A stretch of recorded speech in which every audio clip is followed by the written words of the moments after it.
guys, welcome back to the channel and welcome to another movie review. Tonight we're having a little revisit to a film I think I maybe reviewed about 2 or 3 years ago. But tonight is Halloween night. This video won't go out on Halloween night, it will go out on a different night, but I'm watching it here on Halloween and I wanted to watch a classic. So I went for the new release of 4K of A Nightmare on Elm Street, which has just had a large release here in the UK and everywhere else of Nightmare on Elm Street 1 to 7. Sadly, the box set does not include the remake, which I think is a travesty. It should be on there, and it should even have Freddy versus Jason on there. But there we go. It's just got the first 7 films. But before we get onto it, let's actually have a quick look at the release.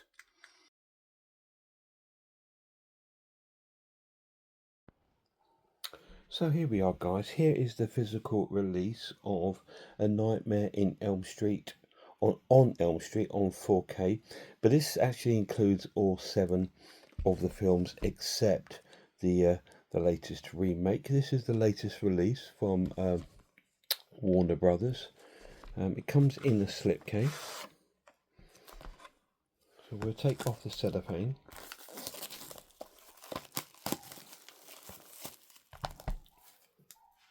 It's got the same detail, except you've got some pictures there and a more of a breakdown there, unreadable, but there we go.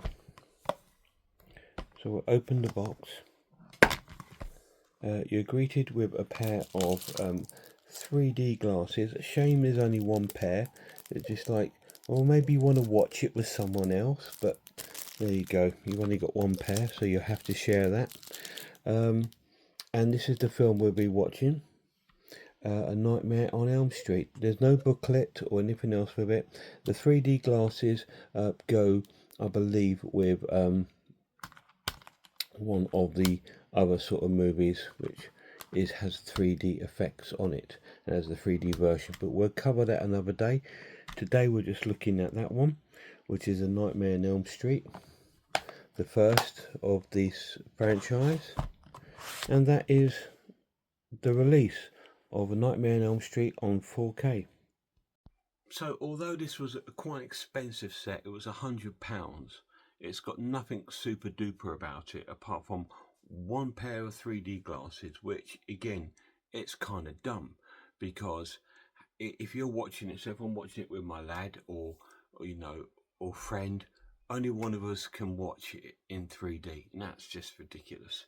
Again, when you're paying out £100, put another pair of 3D glasses on it. Would it have cost you anything? Probably not. Couple of pence, and maybe a few little art cards, like one art card from each film, so it could have been 7 in there. But there we go, they haven't. It did get a steelbook release for £200, which some idiots must have brought, because it's ridiculous. Why would you pay another £100 to have them in a little bit of a ippy dippy metal box? Ridiculous. Just buy the normal and be done with it. You got the films. But let's not waste any time. Let's see if there's any features on this disc.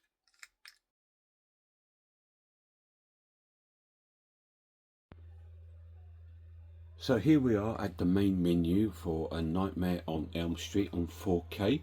We'll see if there's any special features on the disc. We have commentaries for theatrical only. Focus point, don't know what that is. I don't really want to click on it in case it plays. Alternative endings. The House That Freddy Built, The Legacy of New Line Cinema. Never Sleep Again, The Making of A Nightmare on Elm Street. I actually have a Blu-ray of that. It's a documentary. Night of Terror, The Origins of Wes Craven's Nightmare. And that is the special features on Nightmare on Elm Street on 4K.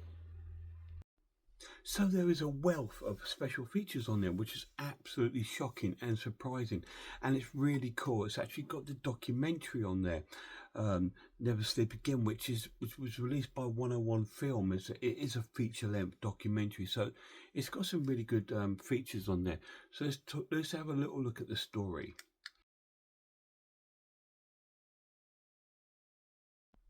So this is a classic horror, 1980s horror from New Line Cinema. It stars John Johnny Depp as Glenn Flance. We've got Heather Langenkamp as Nancy Thompson. We've got Renee Blakely as Marge Thompson, not Marge Simpson, as her mother. We've got John Saxon as Lieutenant Thompson, in fact her father. We have Amanda Wise who plays Tina Gray, Nick Corrie who plays Rod Lane, and we have, of course, Robert Englund who plays Freddy Krueger. Now, this is based upon a child molester called Freddy Krueger, who the neighborhood families there got revenge on him because he'd been done for sort of like molesting and killing some children, and his sort of persona or ghost, if you will, returns and comes in people's dreams, especially teenagers and children's dreams. And our young group of teens, which is obviously Glenn, Rod, Tina, and Nancy, are the latest victims to him. And he meets them in their dreams and he haunts their dreams. And if you don't wake up, you get killed in your dream. If you wake up, obviously you survive, but all these things happen. Like there's some parts of the film where Nancy brings things back from the dreams, like his hat, or she's got like scars across her arm where she's been injured by him and stuff like this. Unfortunately, the other three succumb to his horrific killings in their nightmares, and they all had the same dream. And first of all, they don't, and the parents don't believe it. Well, they think he's dead. You know, they think, oh, he's dead. This isn't true. And then the story sort of unfolds where Glenn, who's played by Johnny Depp, who plays Nancy's boyfriend, is supposed to stay awake and help wake her up, but he doesn't. He falls asleep and stuff like this, and all these sort of wonderful things happen in this film. And Freddy Krueger has a real screen presence in here, just like Michael Myers and Jason Voorhees. So is she going to help? Are they going to believe her? Are they going to kill this curse? You need to watch it and find out. So it's only a short synopsis. I don't want to go too far into it because you've probably all seen it. So let's talk about the characters.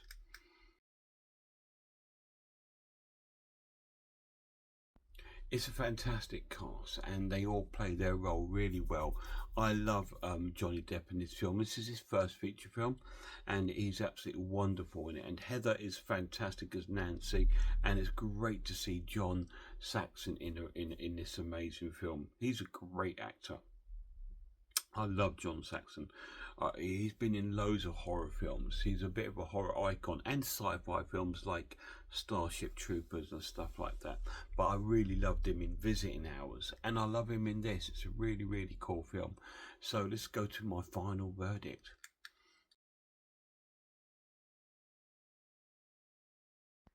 Right, so let's break the final verdict down. Yes, the movie is a classic. It's a 10 out of 10. It's a great film. But what about the 4K transfer? It's a 10 out of 10. It's fantastic. It's stunning in 4K. It's really cool. They've done an amazing job. Well done, Warner Brothers again. They've hit the nail on the head with this. It looks absolutely pristine. To be honest, the Blu-ray in the Blu-ray box looks pretty cool and it looks really good. But yeah, they've knocked it out the park with the transfer on this. The colours are vibrant, the darks and the contrast and the blacks are incredible, and it just works really, really well. It's an amazing transfer, and it's loaded with special features. So I'm going to score it an essential watch and give it a 10 out of 10 for the transfer, the edition, and the actual film itself. I can't judge the other films on this because I haven't watched them yet, but if they're anything like that, this is an essential purchase, the box set. But do not, guys, do not waste your money on a steelbook. The biggest waste of money in film history. All the people that have bought that are You know, why on earth would you pay £100 for little bits of metal? Oh, because it's got a pretty picture on it. All you need is the films. It's the same content, exactly the same content, and it's £100 less. You got the same special features, you got the same transfers. You don't need to spend that amount of money. If you are, then more for you. You know, you deserve what you get. But anyway, fantastic, really cool. If you've got it, let me know down below what you think of it. It's a great transfer, and I'm really fingers crossed for the other ones, especially Dream Warriors, because that's my favorite. This is probably my second favorite, and number 2 is probably my third. So fingers crossed they're all going to look cool. Guys, please check out some channels for me. Check out Horror Hands and check out Horror Fanatic. Check out her channel for me. She does a lot of horror gaming, so check her channel out. Really cool. And please check out other channels like the Maniac, Skin Crawler, Sammy G's World of Cinema, Grumpy Andrew's Horror House, and Cat Watches Horror Movies. They're all really cool channels. And a massive shout out to my lad. Till next time, look after yourselves, look after one another, and I really hope I'll see you all soon.